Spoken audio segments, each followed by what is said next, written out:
अभी मजा आएगा ना भिडो। के अब नेपालबाट जापान आउन गाह्रो छ त? के ब्याचलर भिसा झन् गाह्रो भइरहेछ त? के सेमन गएको सकेर नेपालीहरू स्टुडेन्टहरू घर फर्किँदैछ त? त्यो त फर्किँदैछ, हामीलाई पनि थाहा छ। सुन्नुहोस् अब यो भ्लगबाट तपाईँहरू, है त म भनिरहेको छु, मैले भनिरहन्छु फेरि, है त। हेलो हेलो साथीहरू, वेलकम ब्याक माई च्यानल। आज पनि तपाईँहरूलाई म एउटा सानो जानकारी लिएर उपस्थित भइसकेको छु। के जानकारी हो भने, के जापान सरकारले ब्याचलर भिसा र स्टुडेन्ट भिसालाई कडा गरेको हो त भन्ने विषयमा अलिकति केही जानेको कुरा बताउन गइरहेको छु। जे होस्, ब्याचलर भिसालाई चाहिँ के भइरहेछ भने अहिले नेपालबाट जतिसम्म आइरहेछ प्रायः जस्तो डुप्लिकेट सर्टिफिकेट बनाएर आइरहेछ। डुप्लिकेट सर्टिफिकेट बनाएर आइरहेछ, त्यसैले यहाँ भाषा नि नआउने अनि काम नि जानेको हुँदैन नि त, त्यसैले गाह्रो भइरहेछ। अनि उनीहरूलाई एक वर्षको भिसा दिन्छ, सेममा उनीहरूले गरेको काम र त्यो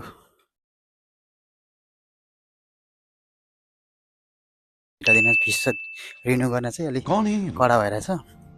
अनि प्लस स्टुडेन्टको पेन्सन बन्न सकेर पेन्सनको गर्दै हुनुहुन्छ भने उनीहरूलाई चाहिँ बढी काम गरेको देखेर चाहिँ भिसा दिन चाहिँ अलिक गाह्रो मानिरहेको छ।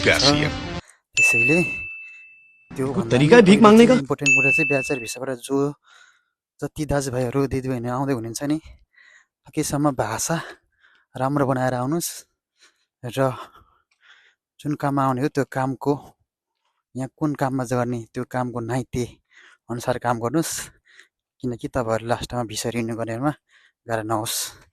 मैले देखेअनुसार ब्याचलर भिसामा अहिलेसम्म धेरै जति चाहिँ नेपाल फर्किनको लागि रेडी हुनुहुन्छ, किनकि भिसा दिँदैन जापान सरकारले। प्लस अहिले स्टुडेन्टहरूले पनि धेरै कडा गरेको छ, तपाईँहरूले सुनिरहेको होला। खास उता फुकुओकामा एउटा वकिलले एप्लाई गरेको 76 जनाको भिसा, त्योमा 30 दिनको भिसा आएको छ। त्यसैले तपाईँहरूले थाहा नै होला, धेरै त भनिरहनु नपर्ला, मैले थाहा भएको कुरा चाहिँ यसो मेरो भ्लगबाट चाहिँ जानकारी दिउँ भनेर मात्रै गरिएको हो। म यस्तो घामतिर अहिले कोठामा बस्दा बस्दा आएर यस्तो अल्छिरहेको, त्यही भएर के कन्टेन्ट बनाऊँ भन्ने कन्टेन्ट खोजिरहेको हिँड्ने बेलामा झट्ट कन्टेन्ट त्यही आयो।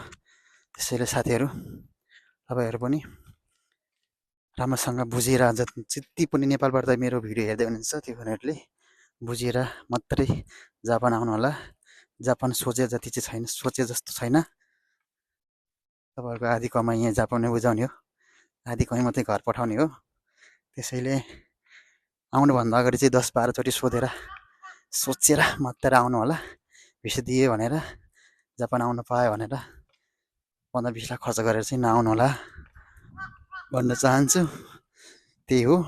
अनि बाँकी कुरा भनेको, यहाँको जापानिज कम्पनीमा काम गरेपछि तपाईँको के हुन्छ भने, मेन कुरा अहिले ब्याचलर भिसामा चाहिँ भिसा त 3 वर्ष 2 वर्षको हुन्छ उनीहरूको, तर नाइते होइन, नाइयो नमिलेको हुन्छ। नाइयो नमिलेपछि चाहिँ पछि इमिग्रेसनले भिसा दिँदैन, अनि यहाँ कम्पनीमा काम पनि दिँदैन। कम्पनीमा पनि नाइयो नमिल्ने मान्छे किन काममा हाल्यो भन्छ उनीहरूले। त्यसैले काममा राख्न चाहिँ अलिक गाह्रो मान्छ।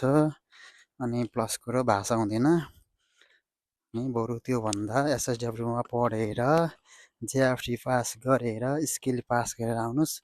ढुक्कले तपाईँ 5 वर्ष यहाँ बस्नुहोस्, 5 वर्षमा एसएसडब्ल्यूको इक्जाम दिनुहोस्, पास गर्नुहोस्, अनि मजाले फ्यामिली ल्याएर बस्नुहोस्। एन्ड त्योभन्दा पनि अझ एसएसडब्ल्यू पढेर नै आउन सकिएन भने चाहिँ technical training internet visa programme भन्ने हुन्छ, त्यसमा आउनुहोस् तपाईँहरू।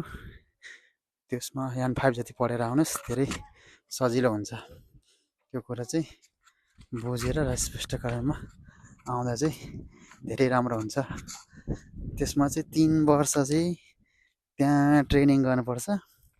3 वर्ष ट्रेनिङ गरिसकेपछि चाहिँ तपाईँहरू एसएसडब्ल्यू 1मा जानुहुन्छ।